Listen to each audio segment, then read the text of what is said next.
தாய் தமிழ் உறவுகளுக்கு நெஞ்சார்ந்த திருக்குறள் வணக்கங்கள். நான் உங்கள் அன்பு தோழன் பா. மூவேந்திர பாண்டியன். நாளொரு திருக்குறள் வரிசைக்காக உங்களை இன்று அன்போடு வரவேற்கின்றேன். இன்றைய பொழுதில் நாம் பொருட்பாலில் 95வது அதிகாரமாக உள்ள மருந்து என்ற அதிகார தலைப்பின் கீழ் அமையப்பெற்றுள்ள 943வது திருக்குறளை பற்றி இன்று நாம் அறியப் போகின்றோம்.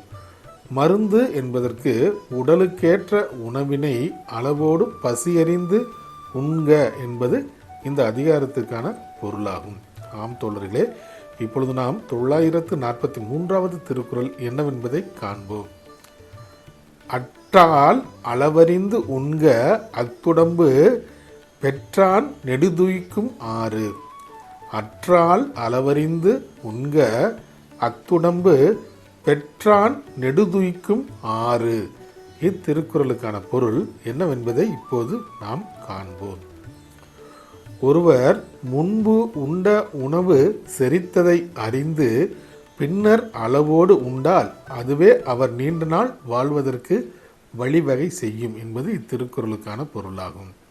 மீண்டும் பொருள்: ஒருவர் முன்பு உண்ட உணவு செரித்ததை அறிந்து பின்னர் அளவோடு உண்டு வாழ்ந்தால் அவர் நீண்ட காலம் வாழ்வதற்கு அது வழியாக இருக்கும் என்பது இத்திருக்குறளுக்கான பொருளாகும்.